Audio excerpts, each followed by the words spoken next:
Andibulise kone bathandi bezemidlalo eMzantsi Afrika, ingakumbi kone balandeli bebhola elikhulu ke laseMzantsi Afrika.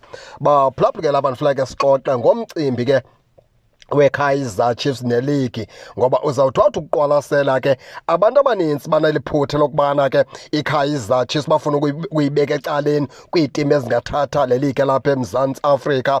Abaninzi bathi ke noba ke iKaizer Chiefs ngenza kanjani kodwa phe ligini ngeke ifumane. Abanye abaninzi ke batyhola ke ngeperformance eKaizer Chiefs, bathi phuwa, bathi noko ayikhombisi uba ingayitimu ke engathatha iligi okanye ke engabetha iSundowns nePirates. Baninzi abatshoyo ke abaphulaphuli besithi ke bakuyijaja ke iKaizer Chiefs ke xa idlale nePirates ke neSundowns, mhlawumbi ke yoba ngumkhomba ndlela ke weligi kwiqela ke leKaizer Chiefs. Funeka ndive kuni ke baphulaphuli nina ke bantu niyibukela iKaizer Chiefs, nabantu ke bayijonga ngendlela ke iKaizer Chiefs ke eyenza ngayo zothi ga ngoku, ingaba nanina nithini na malunga neligi apha ke kwiqela ke leKaizer Chiefs. Masike singene ke thina ke siveze ke yethi imbono ngeyethi indlela ke esiqwalasela ngayo ke izinto.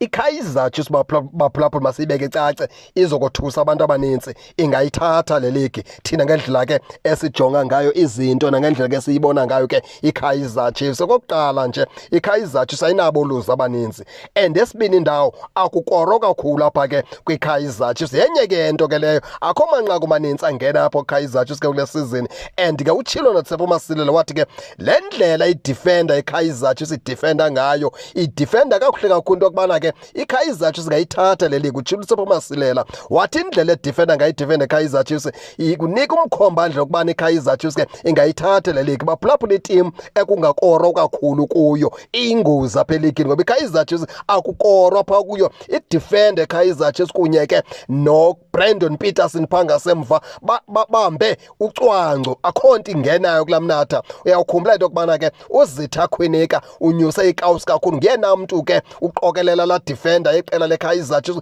I mean la defense yeqela ke leKaizer Chiefs, ngiyena mntu uqokelela la defense. Futhi ke umfana omdala no Eden McCarthy ubabeka kufutshane abakhomba uZitha Khwinika ngendlela aphakamise ngayo umfana omdala, yenza laa nto ukuthi idefense yeqela leKaizer Chiefs ke ibe luqelimba.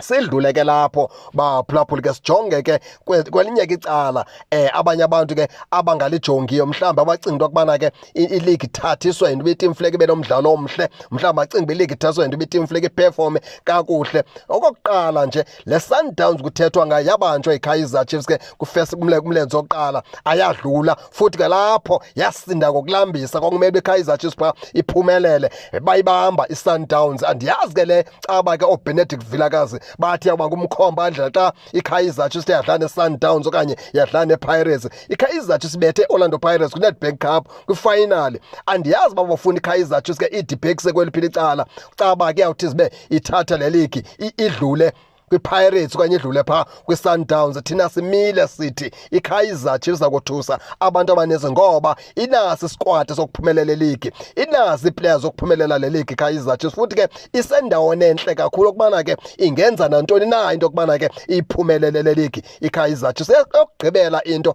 ayibethwa iKaizer Chiefs iyawina, njengoba iwina nje akungeni manqaku apha ngasemva kwiKaizer Chiefs. Ezinye ke zezizathu ezisinika into ethi ke thina ke iKaizer Chiefs ke ingayiphumelela le ligi. Ndifuna ndive kuni ke baphulaphula into yokubana ke nina ezenu izizathu zokubana iKaizer Chiefs ke ingayiphumelela le ligi nizibona kanjani, okanye nijonge phi naphi nizosicacisela, kodwa nize ningakhohlwa usubscribe kule channel kuze ningaphoswa zezemidlalo endiza nothulela zona kwixa elizayo kakuhle babukeli.